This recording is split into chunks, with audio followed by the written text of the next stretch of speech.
Hey, I'm Reggie Ponder, the Real Critic, and welcome to the Real Critic Roundtable. This is where African American critics come to discuss, debate, and have some fun.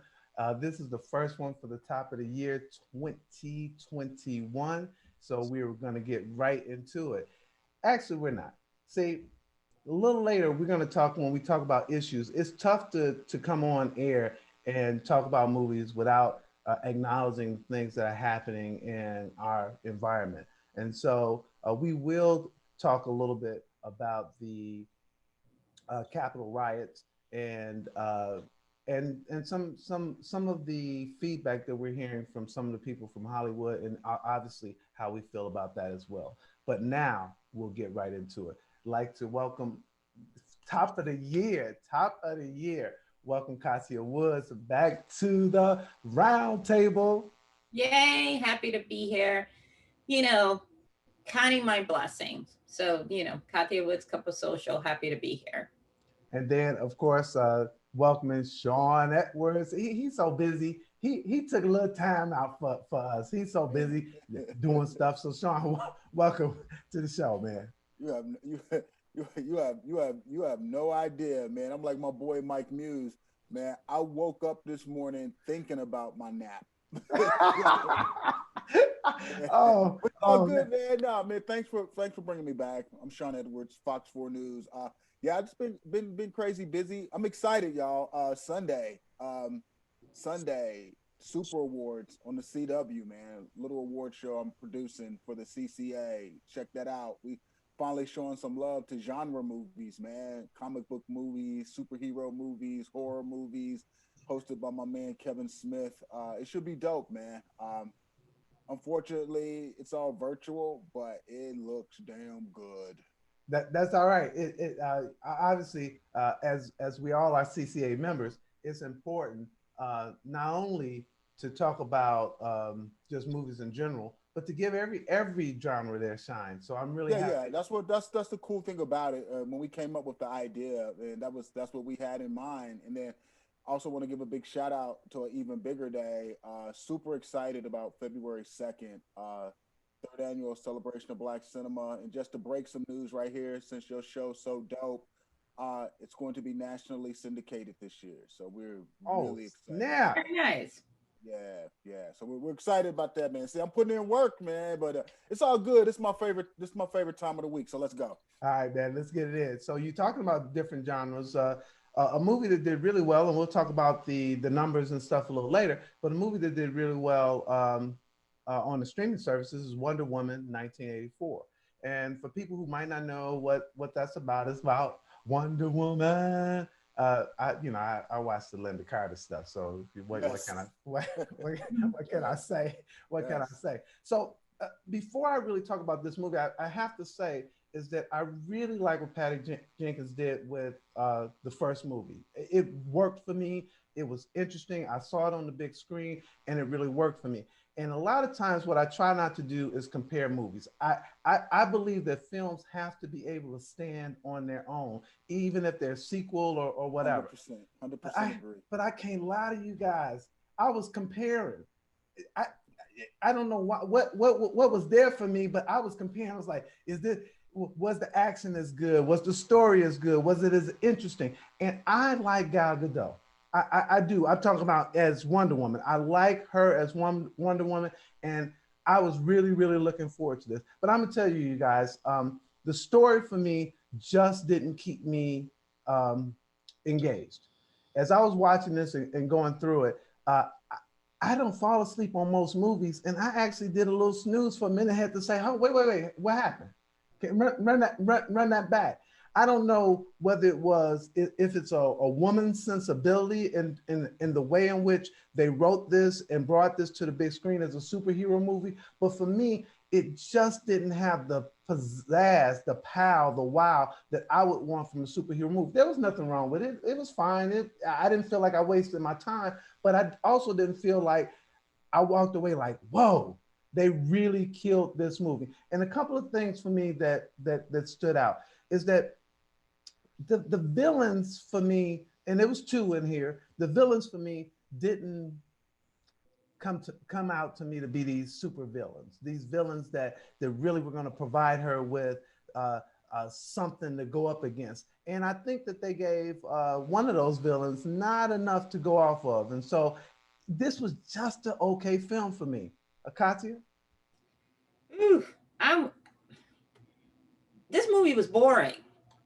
That is like, we're talking, why do we watch these movies? For the action. It took an hour before Wonder Woman did Wonder Woman things. Like, also, I was so disappointed that they didn't do more with this 80s theme.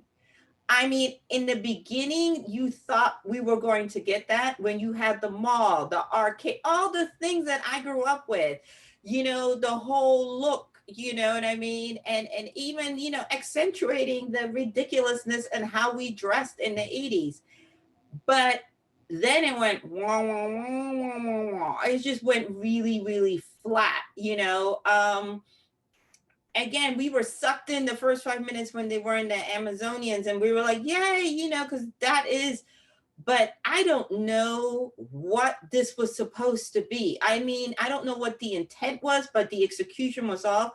I agree with you. The other thing we watch these things for, because we want to see the adversaries, the villain and the superhero. And again, that was very confusing. It was not very clear. You have such amazing talent in Kristen Wiig and Pedro Pascal, and you are not using these folks.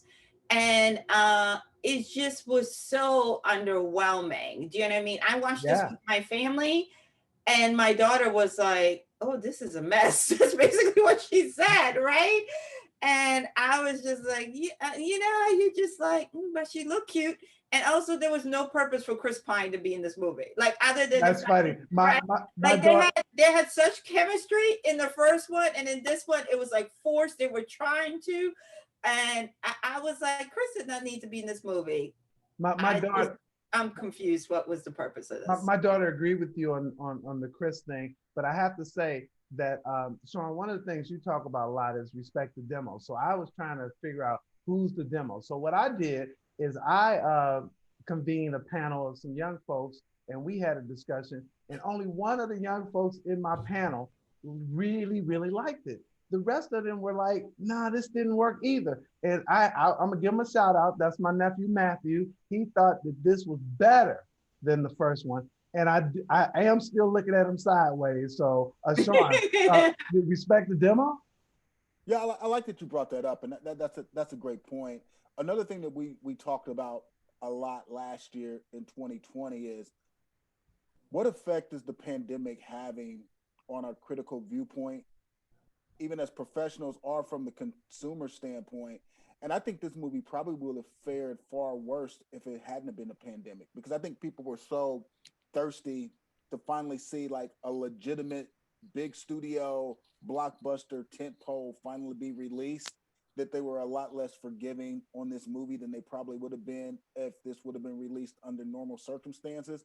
The problem I have with a lot of directors who get assigned their opportunity to direct a comic book movie. These directors, they act like pimps who want to run an online dating service. Just do what pimps do. Drive a fancy car, wear crazy clothing, and get your money. They're trying to do other stuff, and that's why this doesn't work. Just pick up a comic book and mimic what happens in comic books. They're trying to stuff too much into these movies where, look, introduce the superhero, put the superhero in peril, have the superhero fight the villain, copy, paste, and do it again. It's just like when they were doing those Hulk movies. Like, you just want to see David Banner get mad, turn green, and beat people up. That's all you got to do. That's all. We're not looking for a deep meaning, right? That's Wonder Woman. And I'm right, and I 100% agree with Kathia said about the backdrop of calling this movie Wonder Woman 1984. I mean, if you're gonna make the setting the 80s, there's so much. Even if you want to go the satirical route, if you want to go the analytical route, I mean, just just that year, if you remember what all was going on in 1984, my God, The Yeah. how do Olympics. you 1984 is the greatest year ever in the history of pop music. Like, how do you what are you doing? Yeah, Like, what are you I'm feeling you, Shawn, and I'm so glad you guys brought up a couple of things. I know we don't want to talk about this too much longer, but no, but uh, just what but are you that doing? first scene, the first scene where they were doing the Olympics and that type of thing, that was interesting to me. And then they go to some I'm talking about some crazy robbery where the stuff that the robbers did, I knew it was going downhill from there because the stuff that the robbers did. So they run out of the place with the bags, give it to two other guys, and they all four get caught.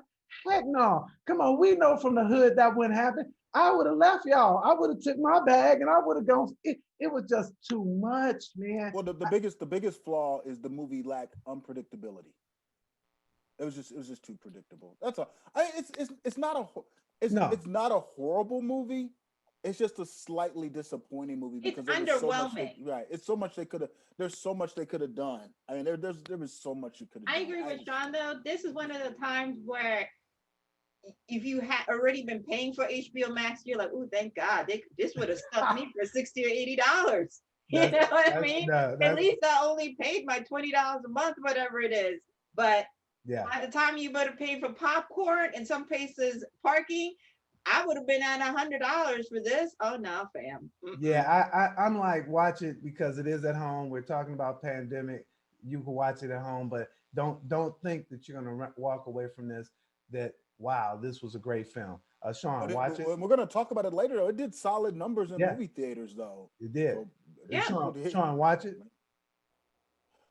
Oh man, this is a tricky one when you only have two options of not watch or watch. I mean, because it doesn't. We're not really saying a lot. I mean, That's yeah, right. That's right. sure. That's right. I mean, sure, watch it. But like I said, it's not horrible, but it's not great. But I wouldn't say not watch it. I mean, Okay, this is Kathia, watch tricky. it. This one's tricky. If you're at home, you got HBO Max. Yeah, Is yeah. it worth getting in the car for and getting masked up for and all that? No. There's no Got movie to. worth it. Yeah. All right, so we're gonna move to you, Sean, on the next film. Okay. You said to me, said to us at the end of the year that there's this movie called Promising Young Woman that everybody needed to watch, and you said all women need to see it, and then you said and all men absolutely need to see it. And I'm like, Twice. yeah, you did say that. So Yeah. tell us what this film is about, Wow. and tell me your thoughts on this. Yeah, it's called Promising Young Woman. It stars Carey Mulligan. It's about a young lady. And from the start of the movie, you could tell just there's something in her head that's not quite sitting right. And as this plays out, she has a plan that she has put into motion, or according to the movie, has been doing for some time. And it deals with her interaction of men and the situations that sometimes women put themselves in, and men sort of like never seem to do the right thing or have poor intentions. And I mean, just that whole conceit is just like, wow, this is brilliant. But from the start of it, you really don't know where this movie's going. I mean, we just talked about Wonder Woman lacking unpredictability. Well, this movie's a 180 of that. This movie's totally unpredictable as you see on screen what's playing out in her head, and the film sort of lays out her cinematic plan of attack.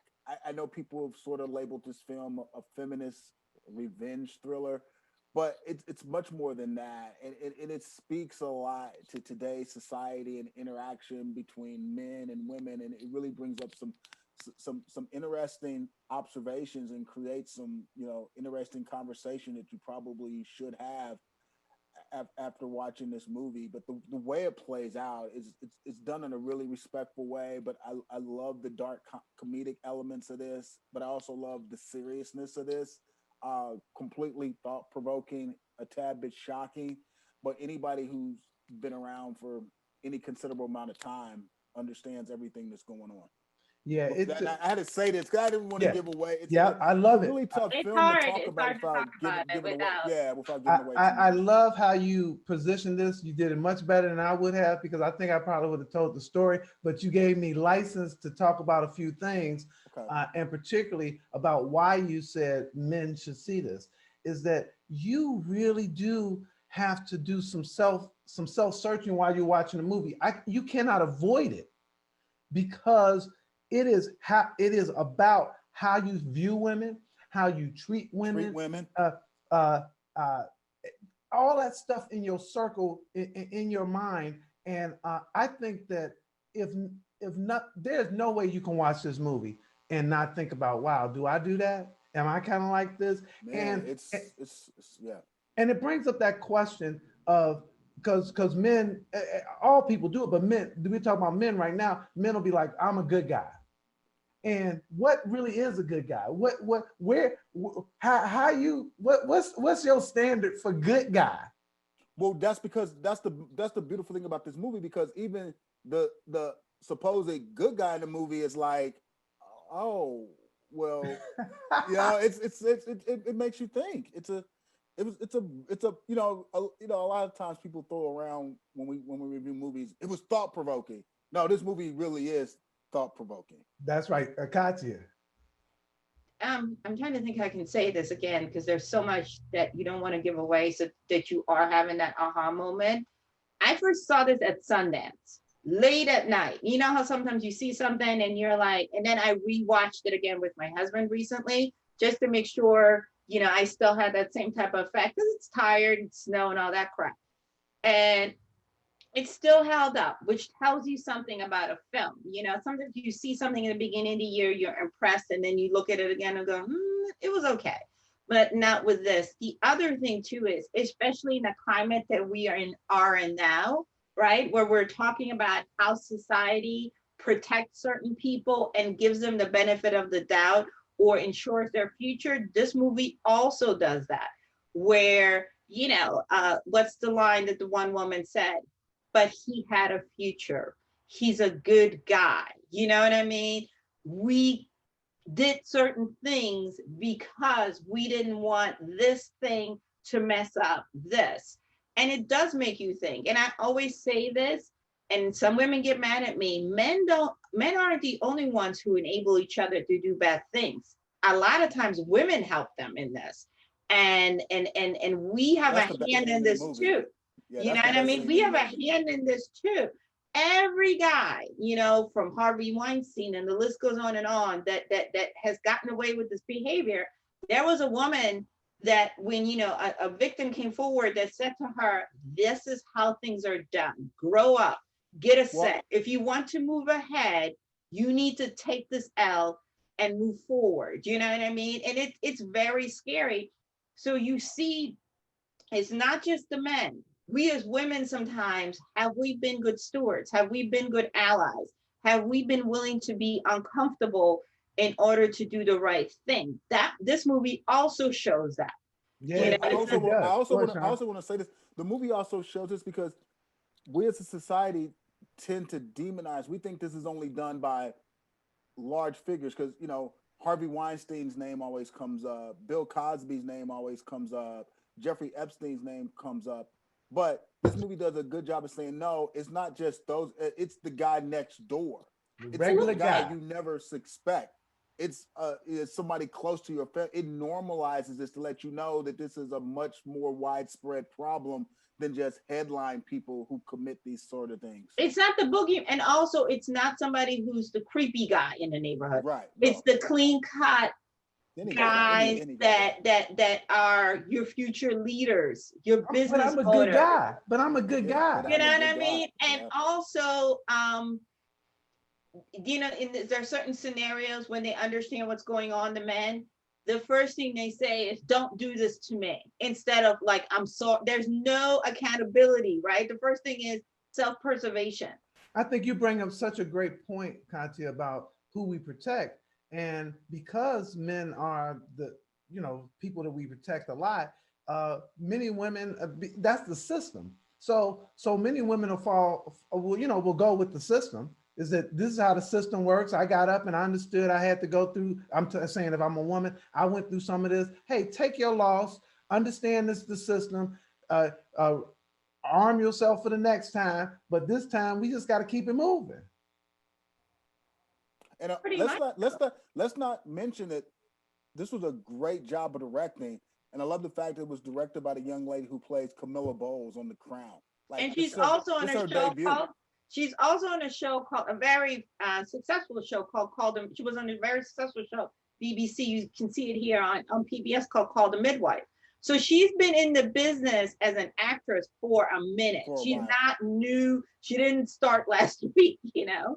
But this is her directorial debut, and also this is probably Carey Mulligan's best performance she's ever had. The performance in this is really good. And Kathia, you had been saying for some time that women have, from a directing perspective, have really put their best foot forward.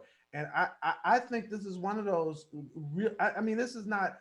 I'm not saying this is an Academy Award winning film, but I think from a directing standpoint, nomination wise, it's definitely in the running for a Best Picture nomination.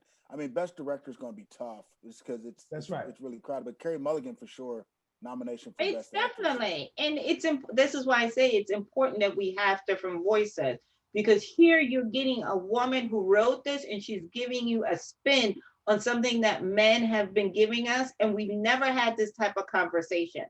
And I also like that you walk away from this film, she's not telling you within this time frame who is right or who is wrong. She's giving you all of the options, and you walk away deciding for yourself, yes, this was wrong. Do you agree with her? Do you not agree with her?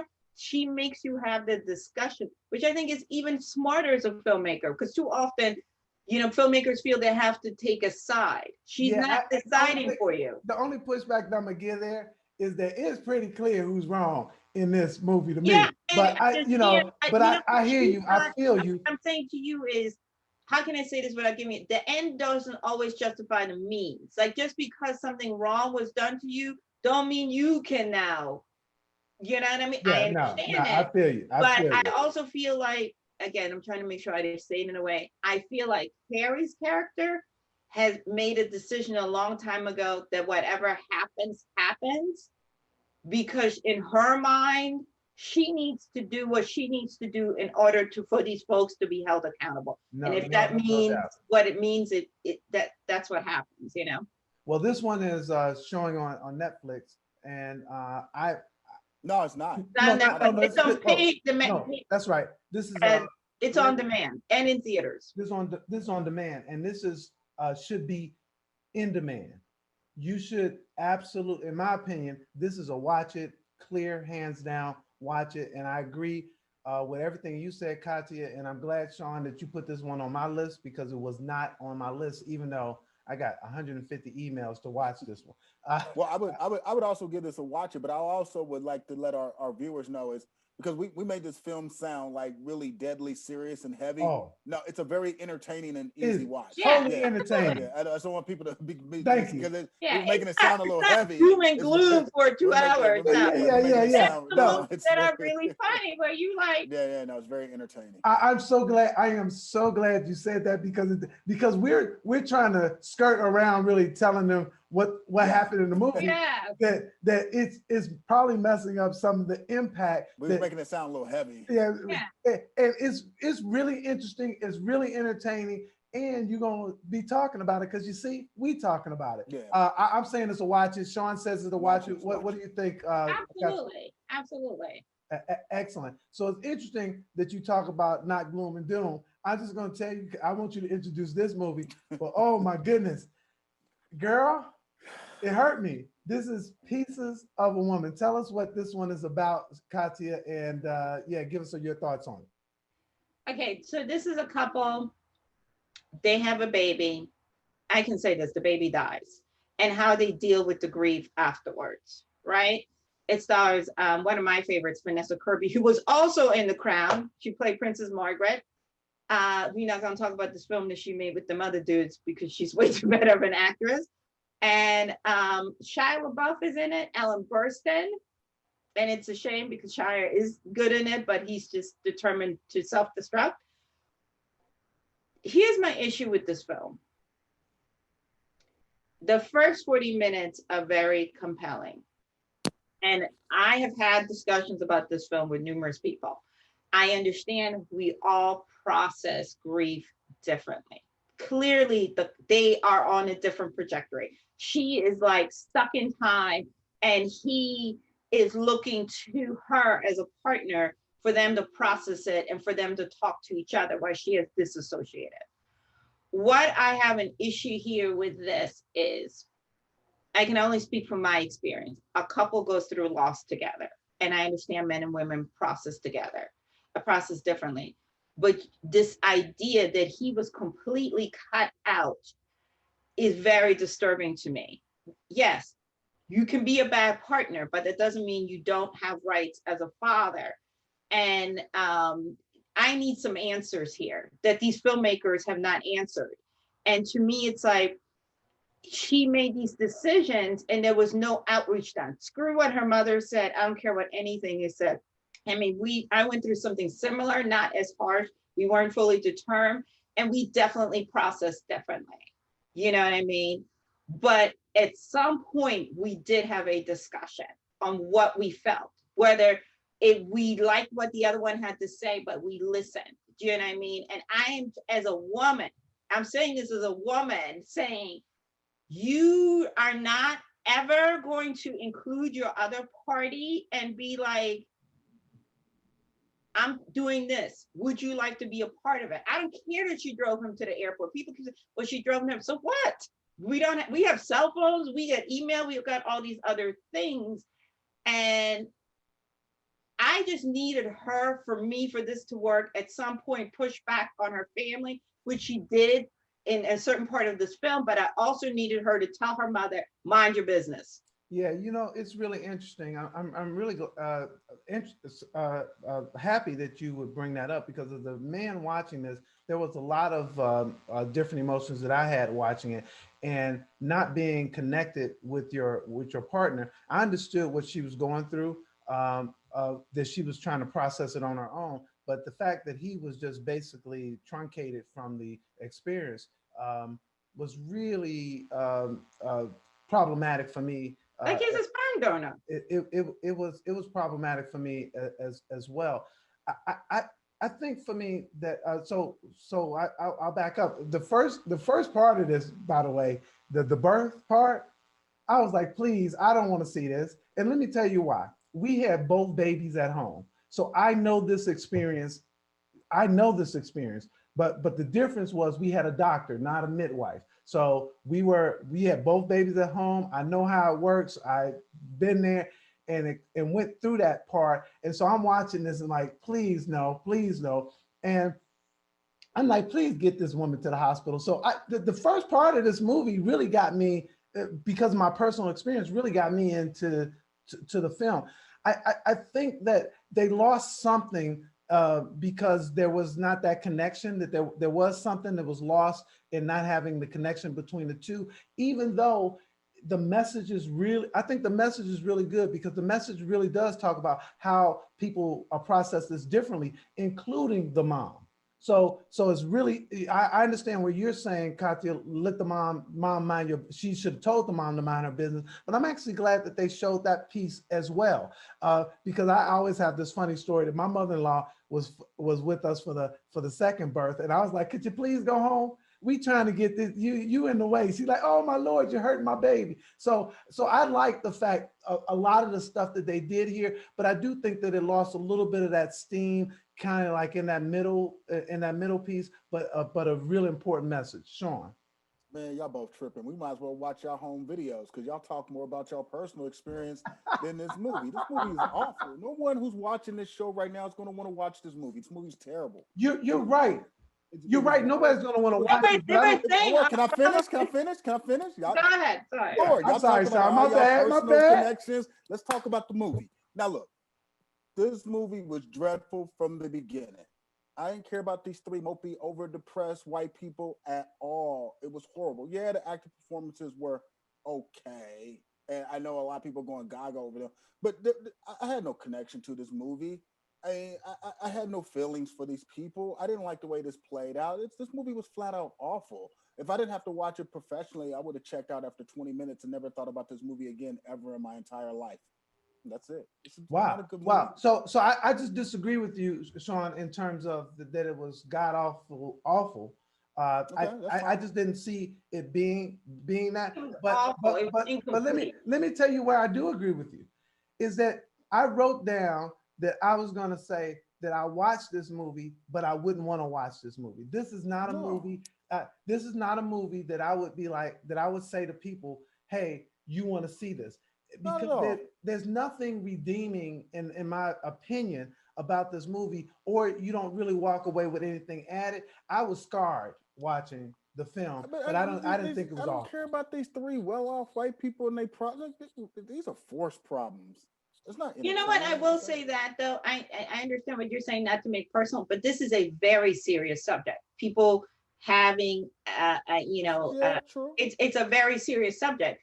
And to agree, I just, in my opinion, did not feel that they respected the subject that they were talking about on screen. It was almost like, and this is why, and I do agree with you on that I'm not interested in seeing it again, because when you talk to the filmmakers, they're like, this is based on my experience. And no one has pushed back for more to say, then why did you do such a poor job of respecting this situation?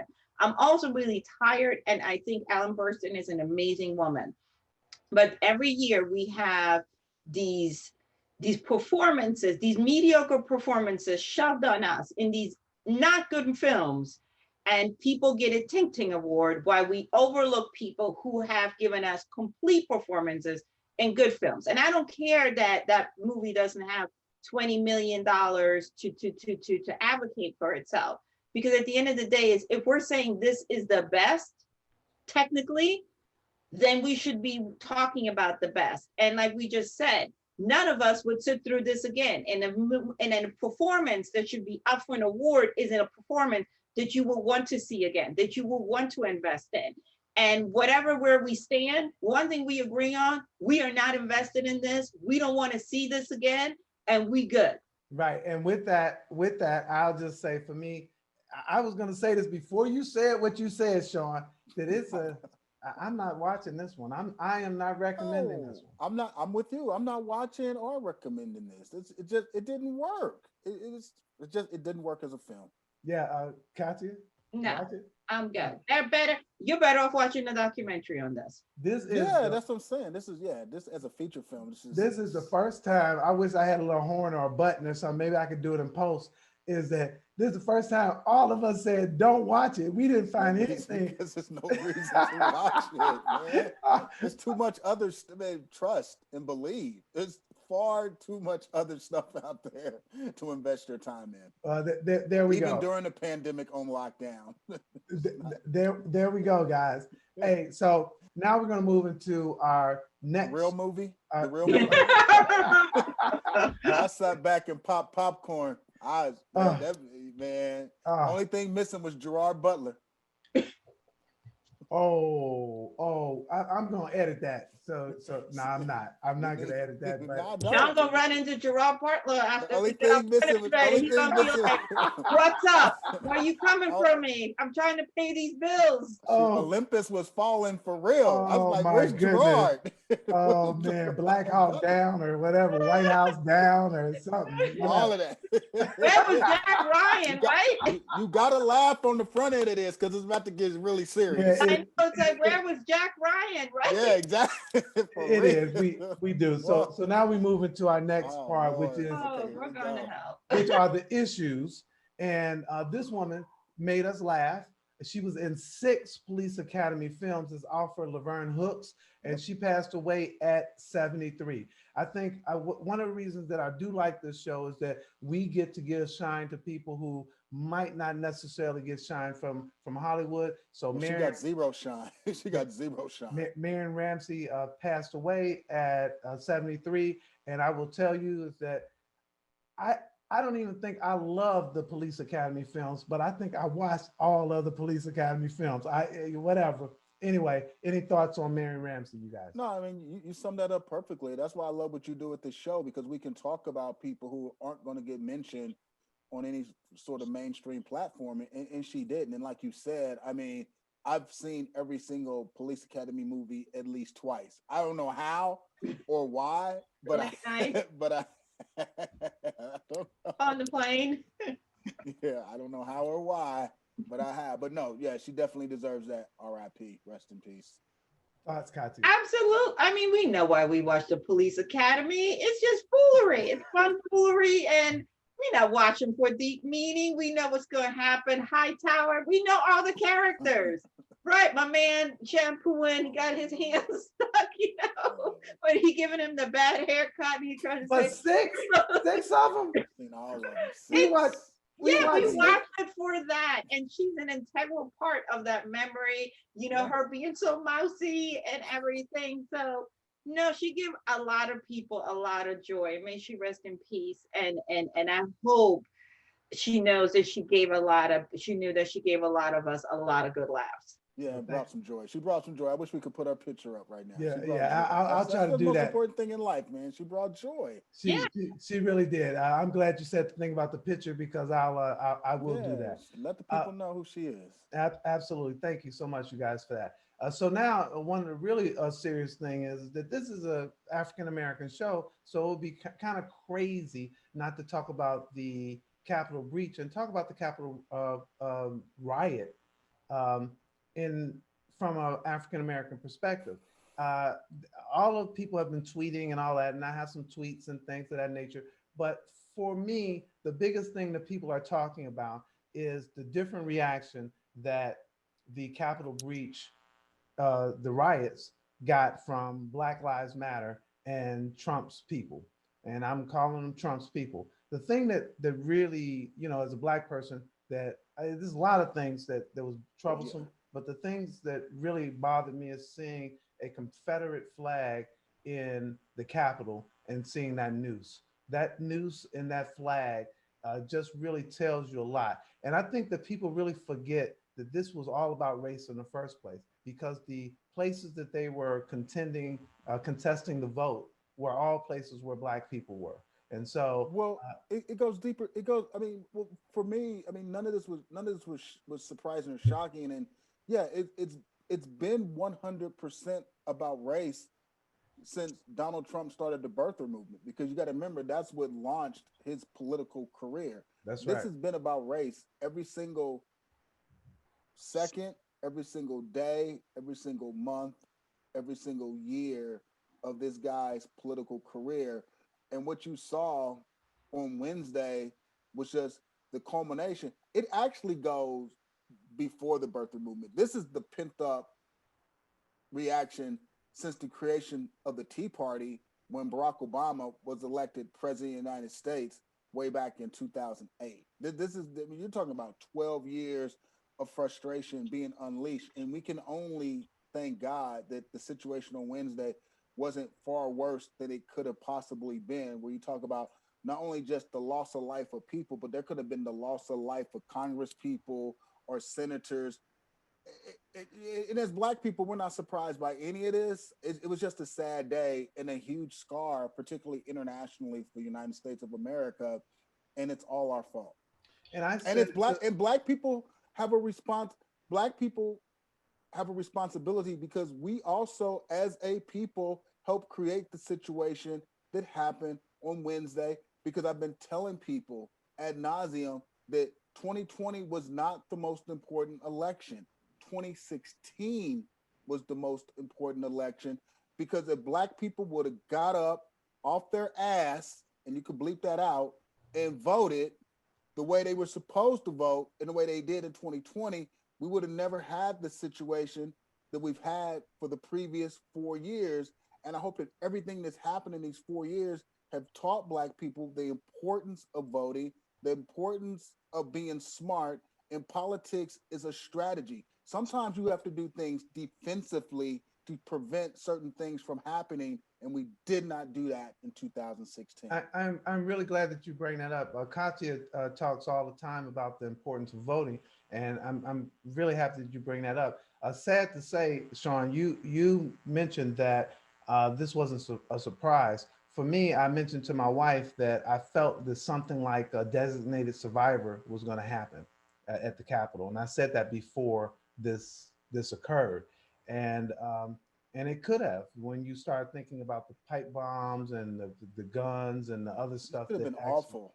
It Much could more awful than it was. Here's the thing though, it was never a secret. I don't know, this wasn't in some dark hole. They said it. He told them, go march up there. The lie was that he told them he was going with them. He got in the car and went to the White House and watched them do it. You know, there is, here's the other thing is, leave Black people alone. Stop asking us how to fix it. White people, this is your problem. These are your neighbors. These are your people. When you see stuff going on that Black people are doing wrong, you constantly saying, Black people, get your people.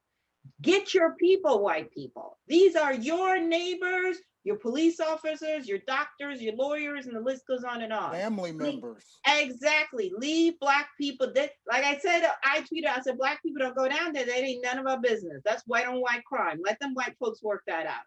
And you know, I agree with Shawn. This idea that if you don't see it in front of you, that it doesn't affect you, it affected you. It affected you as just as recently as a stimulus check, right? Some of y'all still haven't gotten your stimulus check because the idiot, some of you haven't gotten your unemployment because the idiot waited a whole 24 hours. So now you're even further behind the 8 ball. The list goes on and on. We don't have enough time in this show to go over everything on how this affects you. The other thing is, while we're in the middle of certifying this election, which is a done deal, I hate to break it to folks. I don't know what constitution you're reading, but while they were trying to get out, Senate staffers secured the democracy by grabbing these certifications. That's right. If they had not, these people would have had access to them, broken them, and burned them. And we would have, I don't know what the process for that is above my pay grade, but just imagine about that. Think when we talk about Black people, they help these, now let's call them what they are. They're not insurgents, they're domestic terrorists and they're treasonous. They help them into the Capitol. That is all of our house. We are all taxpayers. There is no Confederate flag supposed to be in there. Have you ever been to the Capitol? You walk through a metal detector. You can't walk through with a backpack and cameras and like you're on tour like that. No, there is a serious process. The police welcome them. They open up the gates. They help them down the stairs. They cleared their eyes when they were filled with tear gas. Well, that's why the difference. And I'm tired, I'm not to cut you off, but I'm tired of us saying we are surprised. This is America. This is America. These people have been emboldened. And what I'm really, and I'm even more annoyed that the FBI is like, tell us who the people are. All you got to do is go on Twitter. Well, they're right there. The FBI has to go through a form, but they have to go through a formal process. So but don't tell me that you don't know who these people are when everybody's saying, yo, that's John Smith. He lives at address 123. Or my man with the bullhorns. What part of that is a protest outfit? Well, they know who they are, but they still have to go through the formal process, and it helps to prosecute them further if the more people come forward and identify. That's a procedural thing. And also, why are they still allowed in the city? There are videos, and they're hanging out at the hotels, not wearing a mask. Like there's no type of order, even after we've had people die. You know what I mean? Well, and that's what I was going to say. That's why I don't like the term defund the police, because I think politically it's not advantageous, but we do have to seriously reevaluate the police, because I think that was a large part of the problem too. Starting from what you said, just the point of entry from these people flying in from all parts of wherever, there should have been checkdowns on that. At the hotels, there should have been, they should have checked registrations. There should have been far more. Flight attendants are telling you this is a plane full of Trump supporters, and they're respected. That's why we have to reevaluate the police. I mean, not defund them, but we have to reevaluate, and dig in and see what's going on, because a lot of that starts at that level. Can I just say this? If we would have had a plane ride full of Black people, Black Lives Matter people, hooting and hollering like them, by the time that plane would have landed, first we wouldn't have gotten on the plane, but by the time the plane would have landed, we all would have been in handcuffs and held indefinitely. So this idea that, you don't know and you don't know what to do, it's just BS. And you're right, the world is watching and the world is laughing. The Prime Minister of the United Kingdom today got on television and said, America is supposed to be leading in democracy. America is not. Thank God, though, in a couple of days, someone else will be taking over. Well, I'm gonna end Damage this. done, no, but the damage is done. Yeah. The damage is definitely done. I'm gonna end this with just with Ava DuVernay quoted someone, and the quote was, "I know your pain, I know you're hurt, but you have to go home now. We love you. You're very special." Really, really, wow. Yeah, Anyway, he's right there special. Not in the way he thinks, though. anyway, moving on so we can get a couple other things. And thanks, guys, for your thoughts on that. I think it was important that we cover that as well. So Bridgerton was Netflix. It killed it for the holiday season. I mean, and there's a lot of numbers out there that they're like, well, really, did they kill it? Because the way in which Netflix kind of did that, if you watched it for 2 minutes, then that meant that you watched the whole thing, or they think that you might have watched the whole thing. But I know it was a hit because a lot of people watched it. A lot of people are talking about it. Thoughts, you guys, about Bridgerton? I know it was a hit because my interview is over 2,000 views with just Reggie. My interview with Jonathan is over 1,000 views from all over the world. I have had more comments on this junket than I have had on any other junkets that I have done. And I don't have I'm not getting paid by Netflix to do this. What comes down to it is a very simple formula. Good-looking people getting naked, and us seeing how rich people, we like historical dramas. I don't care what nobody watched this for a deep dive. Nobody watched this because whatever. They watched this because it was good-looking people dressed in finery and foolery amongst rich people. It's escapism. There's going to be a season 2. Don't be surprised if they might even say we're just going to shoot 2 and 3 because there's a series of books, and each book is a Bridgerton, right? And also these people are very likable. You know what I mean? Like you spoke to the talent. They're very nice and they're fun folks. So this is a winning formula. Somebody said it's Gossip Girl in a period piece. Shawn. Yeah, I mean this worked because it's Puritan salaciousness, so that works for a very American audience. Yeah, it basically really, Dynasty 2020 style. Thank you. I like that. I like that, Shawn. You finally did something good, man. That was good. I say to people, all the people that are writing these deep dives, I said, you would have hated Dynasty, the original. You would have hated Dallas, Knots Landing, Falcon Crest. That's all this is. That's all it is. That's all it is. Except it takes place, like you said, it's a period piece. And also it goes, and you can appreciate this, Reggie. I mean, Netflix did a great job of positioning this. They knew this was good. I mean, I watched this like 3 months ago. They loaded this up on my account 3 months ago. They knew what they had, and they wanted people to get the word out. You don't show somebody something that early and not know that it's not hot.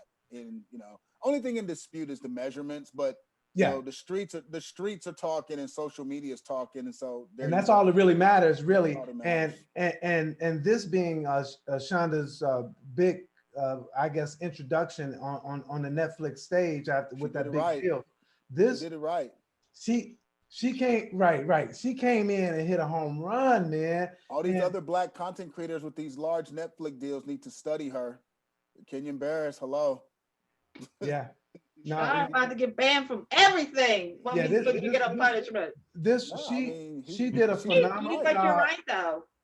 She did a phenomenal job, and with this, and I agree with you, Kathia. I know we're doing 2. Two got to be coming because and the other thing too is people forget these books are beloved, so you already have a built-in audience of people that want to see what they read, what they've been following, how it's going to look on screen. So even before the rest of the world saw it, you already had a group of people that were going to watch it because they read the books. Well, that's why I said these other content creators need to really study and examine what she did, because she's smart, because she went as the executive producer and purchased the rights, and then she went and hired other people to tell the story. We've been telling Tyler Perry to do this. We've been telling Kenyon Barris to do this. We've been telling Spike Lee to do this. Please, people, study what Shonda did. That's how you do it. That's how you utilize your power, and that's how you maximize these huge deals to keep them coming. She's Jay-Z. This is the blueprint, y'all. I mean, seriously, y'all No, study this. I love that. I also want to say though, Kathia, is that it's not easy just to take a book and make it right. So no, I because agree. You got just, a lot, but just, what I'm saying is she had, when you do have a series of books, don't get me wrong, she did right by the books, but you do have a built-in audience because those, I mean, I know I'm an avid reader, so whenever you turn something into a film, I'm already there. Now, am I gonna like it? That's another thing. Right. But I'm buying the ticket because I bought the book. I'm along for the ride. I feel you. I'm just saying though that there's a lot of times when you flip that thing and it doesn't flip right. The pen can't get made. Can we give Misha Green some love? Because this is a direct descendant, like the utilization of modern day music into the 1800 aesthetic, the multicultural casting. Like this, I mean, you could tell Chandra was like, oh. It's small things like the costuming. Yeah. Like they had Reggie, because too often we talk about this all the time, right? You'll get somebody who's attractive and they'll put them in ugly costumes in the fit. And you're like, what happened here? Why are you having this all look disheveled and cheapy? They spent some money on this, and when he makes his grand entrance, like at the ball, his presence, his whole situation was together from top to bottom. So that's a really good segue to the next thing that I was going to bring up. They talking about James Bond again. This is like a New Year's resolution. Every year we looking for the hot person of color actor who can flip the script on James Bond. It just, it's been going on for years and years and years. And I love how, this guy was, more people knew me and you, Reggie, this time last year than him. It's that's not true, but because nobody was saying how sexy this guy was just a couple of weeks ago in Sylvie's Love. Now all of a sudden, he was also in another TV show of Shawn that only made 2 seasons. So I was gonna say, but here's the thing: is he fits all the criteria. He's English. He's in his 30s, so that means he can do a couple films, right? Because I don't care what anybody says, the person's not going to be American. The person's going to be, we tried non-English, right? I love this, Kathia, because I was thinking he fits him too. Because you can't say, okay, he doesn't have that accent, so he'll bring the accent. He's got the accent. He's definitely good looking. And he's got sex appeal. Women like him, all types of women. But now he has the most important asset that he would need to seal the deal. Yep. He has a global following. He got a global following. So this is what I'm saying, Shawn. I think this, of all the rumors we've had over the last 5 years or so, this is probably the best one. But the problem with Idris was he was too old. You know what I mean? He would have probably, you would have maybe gotten 1 or 2 films, and you need to be able to get 3 or 4 films. Idris Idris was too old, and Idris' commitment slate would have made it difficult to shoot a bunch of these. I don't think this guy has that deep of a commitment slate. I think I could get out of that commitment slate. The kind of money to do James Bond, I think he would make that work. No, but that's what used to trip up Daniel Craig too, though, because they wanted to put out his movies fast. I mean, that commitment slate can get tricky. No, I'm saying this guy has a shot though, because like you said, there are people who have made Instagram pages just for him because of the show. Now this catapulted him in a way that really gives him all the things that he needs. That global following is absolutely right, and I totally agree with you, Kathia, about. I mean, look, he's young, he's good looking. He got one. Can we also talk about normally in these things, the woman will get catapulted out?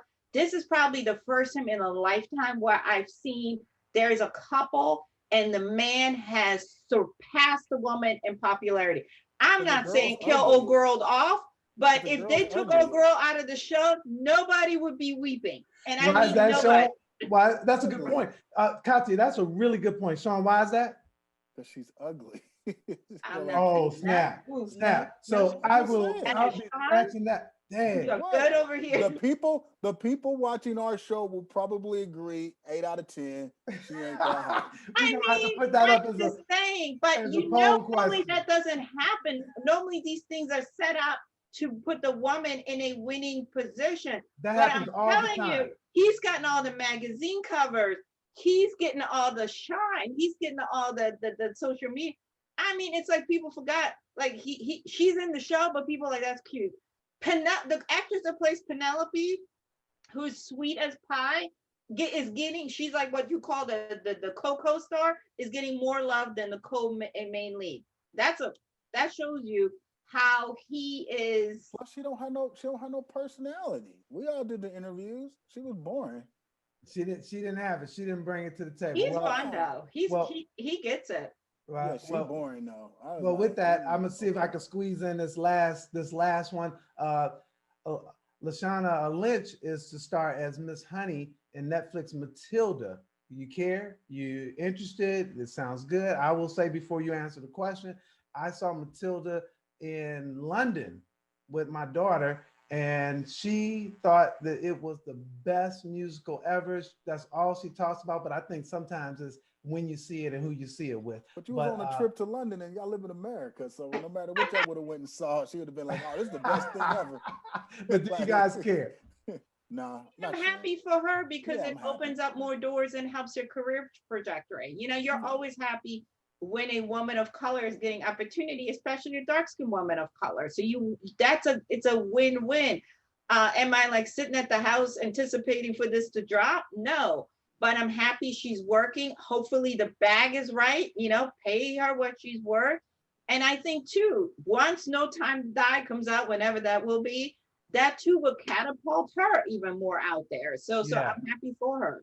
Yeah, I the reason I want to bring it up, you brought up some really good thoughts that I always forget about, is that the colorism thing. So thank you for bringing that up, Kathia.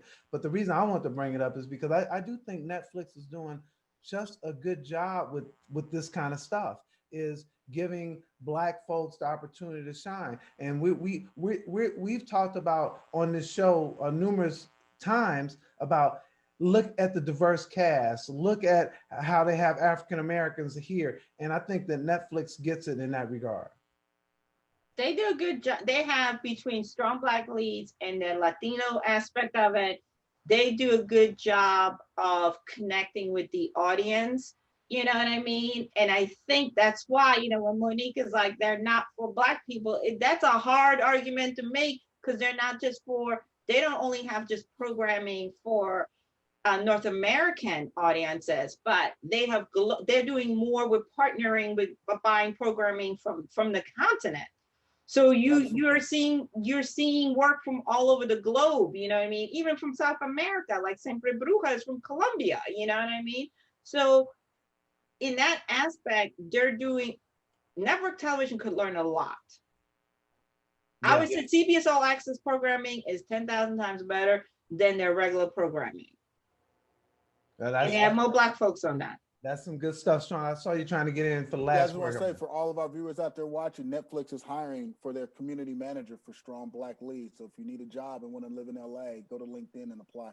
Oh, see, now that was a good tip. Hey, I'm Reggie Ponder, the Real Critic. I'm here with Kathia Woods and Shawn Edwards. This is the Real Critic Roundtable, where Black critics come to discuss, debate, and have fun. We did all that, and we'll see you again next time. First show of the year in the can. Bye, y'all. Bye. Boom.